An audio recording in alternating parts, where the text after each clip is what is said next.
அஸ்ஸலாமு அலைக்கும் வரஹ்மத்துல்லாஹி வரகாத்து. இது வரைக்கும் நம்ம மனநிலை எப்படி இருக்கணும்னு சொல்லி குரான் படிக்கும் போதுன்னு சொல்லி நம்ம நிறைய விஷயங்கள் பார்த்தோம். இப்போ குரான் சில உதாரணங்கள் சொல்லுது. அந்த உதாரணத்தை கொண்டு நம்ம பார்க்கும் போது சில வரலாற்று செய்திகள் சொல்லுது. ஸோ அது நம்ம மனநிலை எப்படி இருக்கணும்னு சொல்லி அந்த குரான் சில வரலாற்று செய்திகளை கொண்டு சொல்லுது. அது நம்ம இப்போ பார்க்கலாம். இது நம்ம சூரத்துல் பக்ரால 257 260 வசனம் வரைக்கும் நம்ம பார்க்க போறோம். இப்ப நான் 257வது வசனத்தை ஃபர்ஸ்ட் வாசிக்கிறேன். அல்லாஹு வலியுல்லதீன ஆமனு யுஹ்ரிஜுஹும் மினல்-ظுலுமாதி இலன்-நூர் வல்லதீன கஃபரு அவுலியாஉஹுமுத்-தாகூது யுஹ்ரிஜூனஹும் மினன்-நூரி இலல்-ظுலுமாத் உலாயிக அஸ்ஹாபுன்-நார் ஹும் ஃபீஹா காலிதூன். இப்போ அல்லாஹ் இங்க என்ன சொல்றான்? அல்லாஹ் வலியுல்லதீன ஆமனு, அல்லாஹ் யார் முஃமின்களுடைய பாதுகாவலன் அல்லாஹ் சொல்றான். யுஹ்ரிஜுஹும் மினல்-ظுலுமாதி இலன்-நூர், அவன் இருள்களிலிருந்து வெளிச்சத்துக்கு கொண்டு வரானா. வல்லதீன கஃபரு அவுலியாஉஹுமுத்-தாகூத், காஃபிர்களுடைய பாதுகாவலர்கள் தீய சக்திகள் ஷைத்தான்கள் ஆவாங்கன்னு சொல்லி சொல்றாங்க. யுஹ்ரிஜுஹும் மினன்-நூரி இலல்-ظுலுமாத், அவங்க எப்படியாப்பட்டவங்கன்னா வெளிச்சத்துல இருந்து இருளுக்கு கொண்டு வராங்களாம். உலாயிக அஸ்ஹாபுன்-நார் ஹும் ஃபீஹா காலிதூன், அவங்க தான் நரகவாசிகள், அவங்க அங்கேயே நிரந்தரமா இருப்பாங்கன்னு சொல்லி அல்லாஹ் சொல்றான். நம்மளுக்கு என்ன தெரியுது? அல்லாஹ் இருள்ல இருந்து வெளிச்சத்துக்கு கொண்டு வரான். அவன் அறியாமையில இருந்து அறிவின் பக்கம் கொண்டு வரான். மூடத்தனத்திலிருந்து பகுத்தறிவின் பக்கம் கொண்டு வரான். அப்புறம் இறை மறுப்பிலிருந்து நம்பிக்கையின் பக்கம் கொண்டு வரான். ஆனா தீய சக்திகளோ என்ன பண்றாங்க? வெளிச்சத்துல இருந்து இருளுக்கு கொண்டு வராங்களாம். ஸோ இதை தான் 3 உதாரணத்தை கொண்டு அல்லாஹ் இங்க நம்மளுக்கு சொல்றான். கீழே 258 இருந்து 260வது வசனத்துல அல்லாஹ் இதை எக்ஸ்பிளைன் பண்றான். ஃபர்ஸ்ட் ஒரு இப்ராஹிம் நபியும் அவங்க வாழ்ந்த காலத்துல ஒரு மன்னனுக்கும் நடக்கிற விவாதத்தை 258வது வசனத்துல அல்லாஹ் சொல்றான்.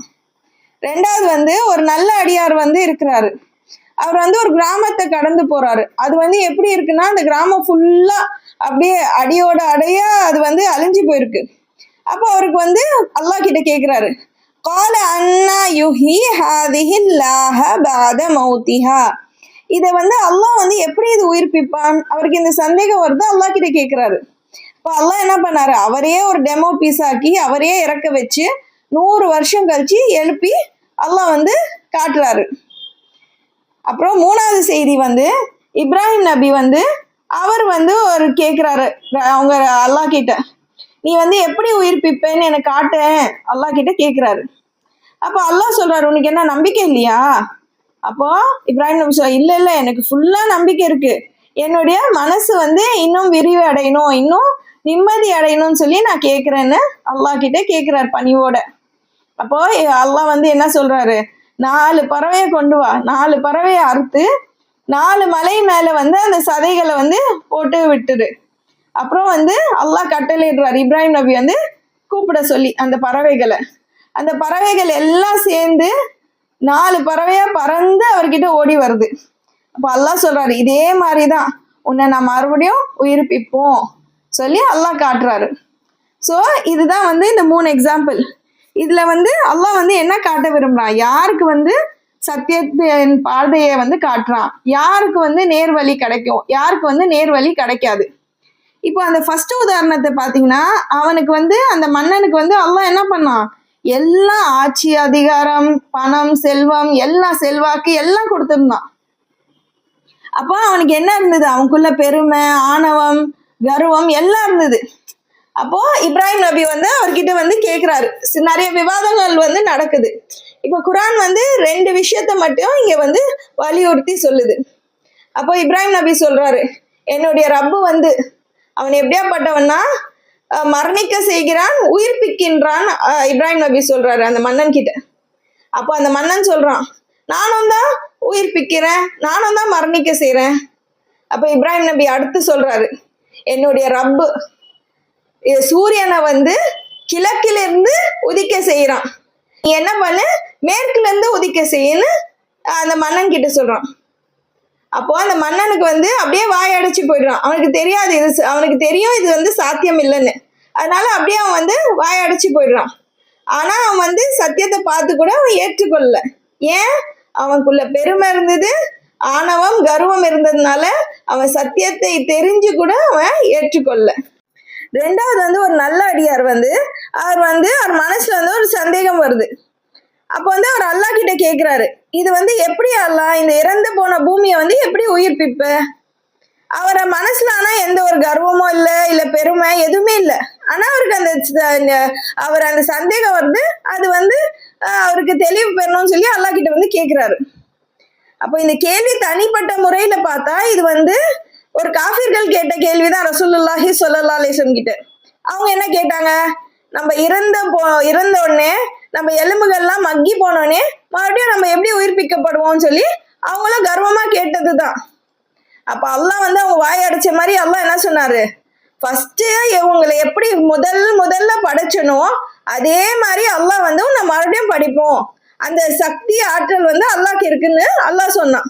அவங்க வாய் அடைச்சு போன மாதிரி அல்லாஹ் வந்து பதில் சொன்னான். ஸோ கேள்வி வைஸ் பார்த்தேன்னா ஒரே கேள்விதான். ஆனா இவர் எப்படி கேட்டாரு, பணிவுடன் கேட்டாரு. அவர் மனசுல எந்த ஒரு ஆணவம் கர்வம் எதுவும் இல்லை.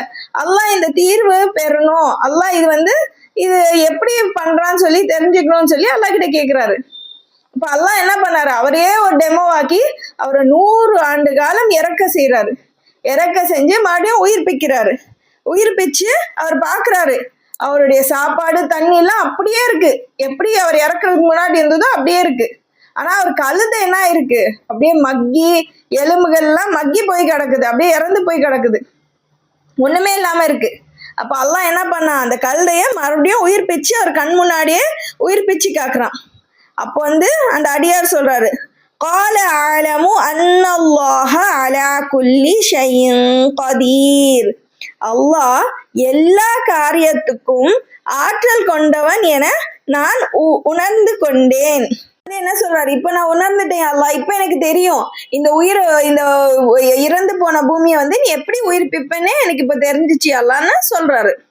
மூணாவது பாத்தீங்கன்னா இப்ராஹிம் நபி, அவருக்கு வந்து எந்த ஒரு சந்தேகம்லாம் எதுவுமே இல்லை. அவர் மனசுல வந்து எந்த ஒரு சந்தேகமோ நெருடலோ எதுவுமே இல்லை. ஆனா அவருக்கு வந்து அவர் எப்படியாப்பட்டவர், வானம் பூமியோட ஆட்சி வந்து அவருக்கு கண் முன்னாடி காட்டப்பட்டது. அவர் என்ன சொல்றாரு, எனக்கு வந்து எப்படி வந்து நீ உயிர்ப்பிப்பேன்னு எனக்கு காட்டியா அல்லாஹ், என்னுடைய கல்பு வந்து என்னுடைய மனம் வந்து விரிவு அடையணும், இன்னும் அமைதி பெறணும்னு சொல்லி நான் இது கேட்கிறேன் அல்லான்னு பணிவோடு அல்லாஹ் கிட்ட கேட்கிறாரு. அல்லாஹ் என்ன பண்றாரு, அவருக்கு வந்து காட்டுறாரு அவர் எப்படி உயிர்ப்பிப்பான்னு சொல்லி அல்லாஹ் காட்டுறாரு. சோ இதுல இருந்து நம்மளுக்கு என்ன தெரியுது, யார் வந்து பணிவுடன் அல்லாஹ் கிட்ட முழுமையா சரண்டர் ஆயிடுறாங்களோ, அப்படியே பணிவுடன் அல்லாஹ் கிட்ட சரண்டர் ஆயிடுறாங்களோ அவங்களுக்கு தான் வந்து அல்லாஹ் வழி காட்டுவான். அதே மாதிரிதான் இந்த குரான், யார் வந்து முழு மனதுடன் அப்படியே பணிஞ்சு அல்லாஹ் கிட்ட உதவி கேட்டு, சந்தேகம் வந்தாலும் அல்லாஹ் கிட்ட உதவி கேட்டு எனக்கு வழி காட்டி அல்லான்னு சொல்லி சந்தேகம் கேட்டு அப்புறம் அல்லாஹ் கிட்ட பணிவுடன் நம்ம கேட்க கேட்க கேட்க அல்லாஹ் வந்து என்ன பண்ணுவான், குரானுடைய பொக்கிஷத்தை வந்து கொடுத்துட்டே இருப்பான். ஸோ இதுதான் நம்மளுக்கு வந்து இந்த 3 வரலாற்று செய்தியில இருந்து நம்மளுக்கு புரியுது. இது நம்ம வரலாற்று செய்தியா பார்க்கும் போது நம்ம மனசுல வந்து ஆழமா பதிஞ்சிடும் இன்ஷா அல்லாஹ். இது வரைக்கும் நம்ம வந்து குரான் வந்து மனநிலை குறித்து என்ன சொல்லுதுன்னு நம்ம பார்த்தோம். நம்மளே சில ஆயத்துக்களை புரிஞ்சு நம்ம அதுல இருந்து சில விஷயங்களை எடுத்து நம்ம மனம் இப்படிலாம் இருக்கணும்னு சொல்லி நம்ம பார்த்தோம். இப்போ வந்து நம்ம பார்க்க போறது வந்து நம்ம செயல்கள் எப்படி இருக்கணும்னு குரான் சொல்லுது. சில விஷயங்கள் வந்து குரான் சொல்லுது, உன்னுடைய செயல்கள் இப்படிலாம் இருந்தா டைரக்டா சொல்லுது, இதெல்லாம் இருந்தா குரானை நோக்கி வா, அது வந்து வழிகாட்டும். இல்லாட்டி நான் வழிகாட்ட மாட்டேன்னு குரான் வந்து தெளிவா சில விஷயங்களை சொல்லுது. இப்போ எப்படின்னா, மனம் சரியா இருக்கும் போது செயல்கள் ஒழுங்கா இருக்கும், செயல்கள் சரியா இருக்கும் போது மனம் ஒழுங்கா இருக்கும். இது ஒண்ணுக்கு ஒண்ணு பிணைஞ்சு இருக்கு. ஸோ இப்ப நம்ம செயல்களை குறிச்சு நம்ம பார்க்க போறோம். இப்ப நம்ம வந்து குரான் வந்து ஃபர்ஸ்ட் நம்ம என்ன சூரே ஃபாத்தியாவா இருக்கு, அதுல வந்து நம்ம என்ன அல்லாஹ் கிட்ட கேட்கிறோம், இஹ்தினஸ் ஸிராத்தல் முஸ்தகீம். யா அல்லாஹ் என்ன நேரான பாதையில செலுத்து யா அல்லாஹ். ஸிராத்தல் லதீன அன்அம்த அலைஹிம், யார் மீது உன் அருள் புரிஞ்சாயோ அவங்க வழியில என்னை நடத்தி யா அல்லாஹ்னு சொல்லி நம்ம துஆ கேட்கிறோம். கைரில் மக்தூபி அலைஹிம் வலத்தால்லீன் ஆமீன். யார் மேல நீ கோபம் கொண்டாயோ இல்ல யார் வழி கெட்டு போனாங்களோ அவங்க பாதையில என்ன செலுத்தாதையா அல்லாஹ்னு நம்ம துஆ கேட்கிறோம். ஃபர்ஸ்ட் சூரா ஃபாத்தியால நம்ம கேட்கிறோம். அதுக்கு பதிலாக தான் அல்லாஹ் சூரத்துல் பக்ரால அவர் பதில் சொல்றாரு. அவன் என்ன சொல்றான்?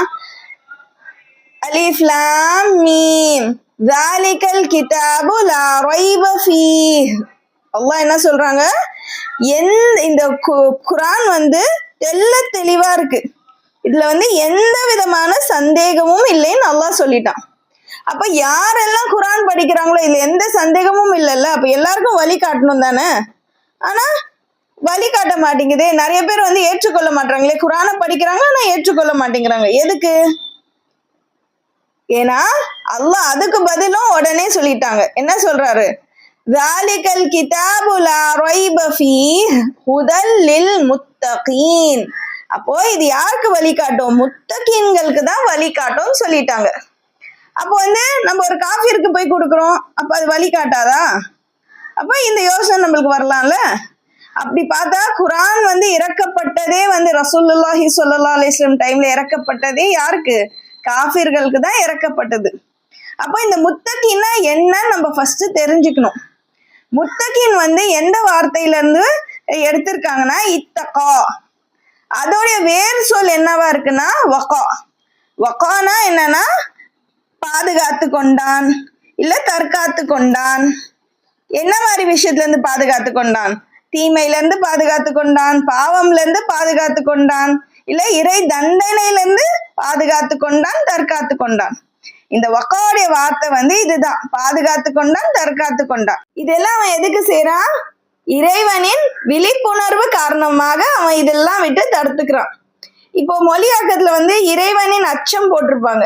அச்சம் மட்டுமே காரணம் இல்லை, அவன் அல்லாஹ் மேல வைத்திருக்க அன்பு காரணமா இருக்கலாம், அல்லாஹ் வச்சிருக்கிற நேசம் காரணமா இருக்கலாம், அல்லாஹ் நம்ம மேல திருப்தி அடையணுங்கிற காரணமா இருக்கலாம், அல்லாஹ்வுடைய அச்சமும் காரணமா இருக்கலாம். அதுவும் ஒரு ரீசன் அவன் இந்த தீமையில இருந்தெல்லாம் விட்டு தடுத்து கொள்றதுக்கு. இப்ப இவங்க தான் முத்தகீன்கள் அல்லாஹ் சொல்றான். இவங்களுக்கு குர்ஆன் வழிகாட்டும் சொல்றான். இது ஒரு கருத்து. இன்னொரு கருத்து என்ன இருக்குன்னா, குறைஞ்சது அவன் எப்படி இருப்பானா, உண்மையை ஏற்றுக்கொள்ளணுங்கிற எண்ணத்துல இருப்பான். உண்மை எங்க இருக்கோ அதை ஏற்றுக்கொள்வான்.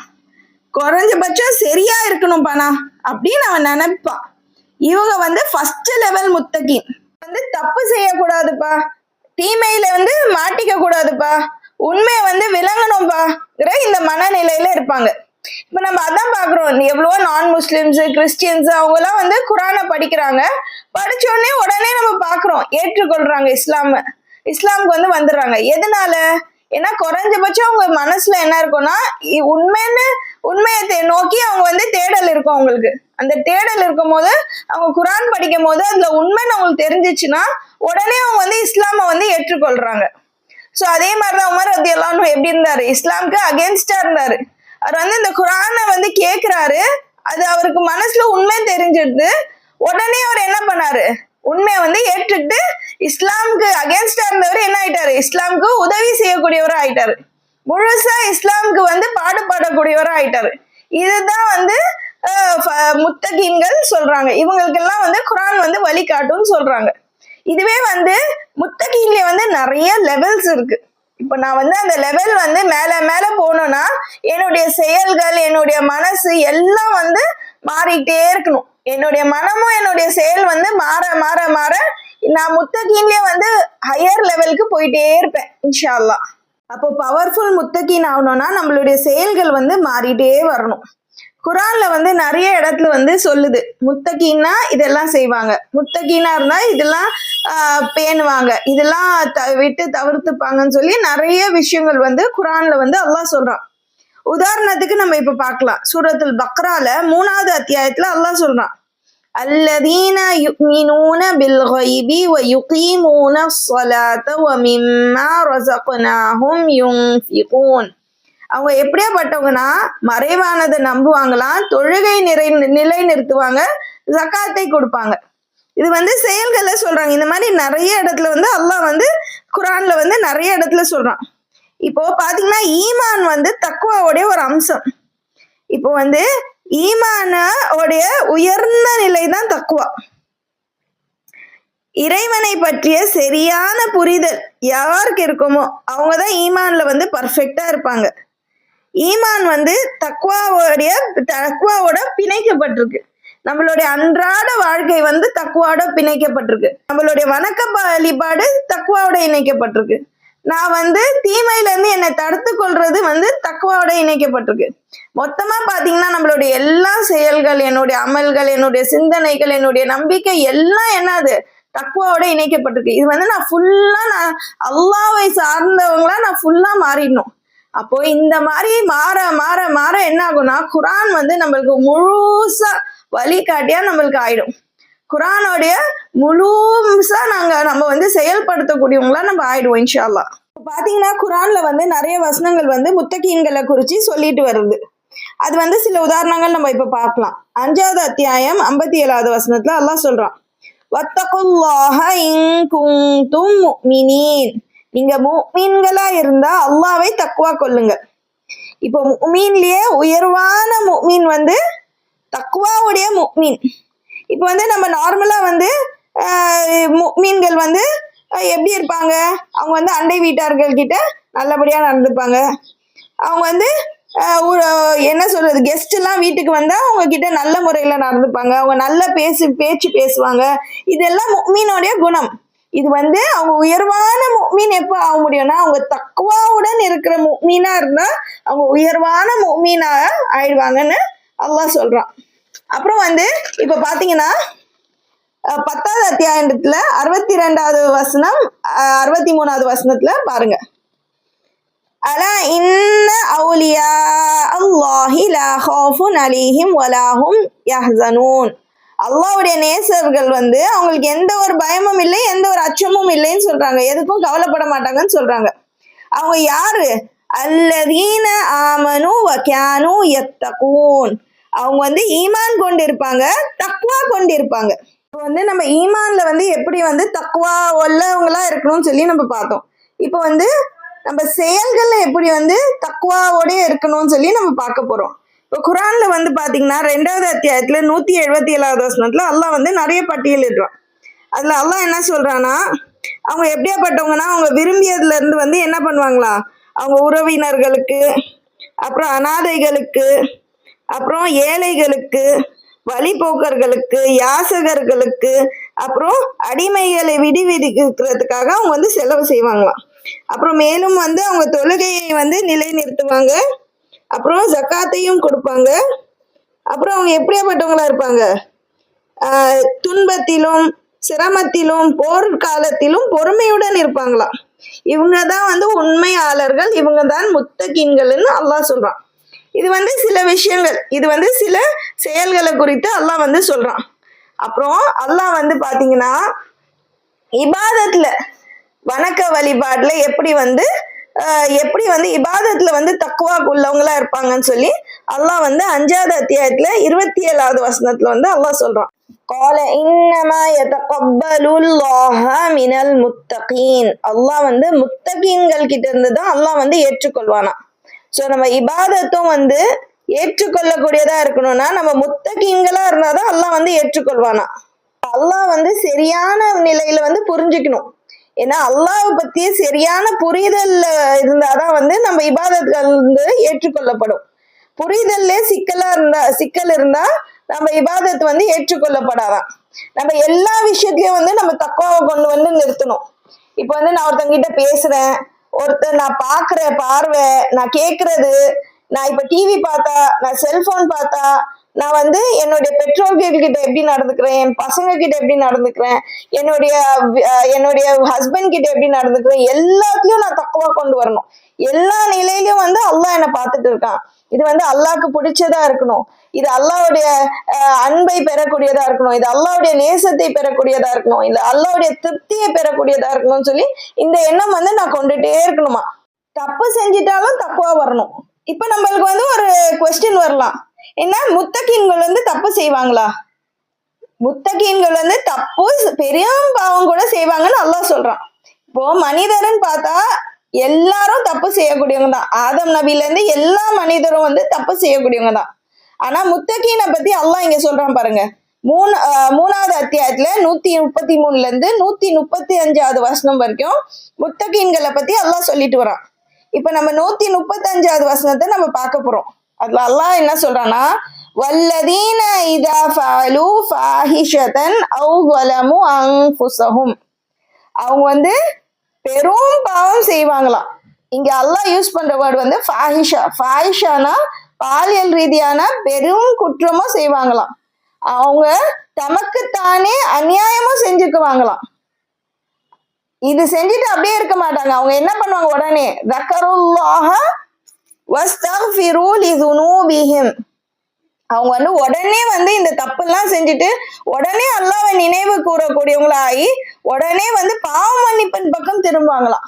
அவங்க வந்து இது உடனே அவங்களுக்கு இது தப்புன்னு தெரிஞ்சா உடனே அல்லாஹ் பக்கம் திரும்பி அவங்க கிட்ட அல்லாஹ் கிட்ட பாவ மன்னிப்பு கேட்டு அந்த பாவத்துல இருந்து என்ன தவிர்த்து கொள்ளக்கூடியவங்களா ஆயிடுவாங்க. அதுலயே வந்து இருக்க மாட்டாங்க. நான் பாவம் செஞ்சுட்டேன் அந்த பாவத்திலேயே வந்து அப்படியே முழுகி கிடக்க மாட்டாங்க. உடனே அவங்களுக்கு அல்லாஹ்வோட நினைவு வந்து அவங்க வந்து அதுக்காக தௌபா கேட்டு அல்லாஹ் பக்கம் திரும்பக்கூடியவங்களா ஆயிடுவாங்களா முத்தகீன்கள். சோ இது எல்லாம் நமக்குள்ள வரணும், எல்லா குணமும். இப்போ வந்து குரான் வந்து ஒரு நீண்ட பட்டியல் இடுது. இப்ப அது எல்லாம் முத்தகீன்களோட ஒரு சார்ட் மாதிரி நம்ம செய்யணும். இப்போ அல்லாஹ் வந்து முத்தகீன்னா என்னென்னலாம் சொல்றான்னு சொல்லி நிறைய வசனங்கள் இருக்கு. இப்ப நம்ம பார்த்தது என்னவோ சில வசனங்கள் தான். இப்ப நம்ம அந்த வசனங்கள் எல்லாம் ஒரு பட்டியலிட்டு ஒரு சார்ட் மாதிரி பண்ணி நம்ம வந்து பார்க்கணும். நான் இப்ப வந்து என்ன பண்றேன், நான் வந்து என்ன நானே மெஷர் பண்ணிக்கணும். நான் வந்து முன்னேறிட்டு போறேனா இல்ல பின்னோக்கி போயிட்டு இருக்கேனா, எந்த ஒரு காரியமோ எது வந்து நம்ம வந்து மெஷர் பண்றோமோ அதுலதான் வந்து நம்ம முன்னேற்றம் அடைய முடியும். இப்போ ஒரு பிசினஸே எடுத்துக்குங்க. எந்த பிசினஸ் வந்து கரெக்டா வந்து என்ன மெஷர் பண்றாங்களோ, அவங்க லாப நஷ்டம், அவங்களோட என்ன பொருள் உள்ள வருது, என்ன பொருள் வெளில போகுது, இதெல்லாம் யார் பட்டியலிடுறாங்களோ அவங்கதான் வந்து முன்னேறிட்டே போவாங்க. அதே மாதிரிதான் முத்தகீன்களுக்கும் ஒரு சார்ட் ப்ரிப்பேர் பண்ணிட்டு நான் வந்து அது மடிப்பிடணும். நான் வந்து முன்னேறிட்டு போறேனா இல்ல பின்னோக்கி போறேனா, என்னுடைய செயல்களை நான் எது இம்ப்ரூவ் பண்ணும், எது வந்து நான் வந்து ஒழுங்கா நான் பண்ணிட்டு இருக்கேன், இதெல்லாம் நான் கணக்கிட்டு நான் பண்ண என்ன ஆயிடுவோம், நம்ம வந்து ஒரு பவர்ஃபுல் முத்தகீன் ஆயிடுவோம். குரானும் நம்மளுக்கு முழுசா வழி காட்டக்கூடியதான் நம்மளுக்கு ஆயிடும் இன்ஷா அல்லாஹ்.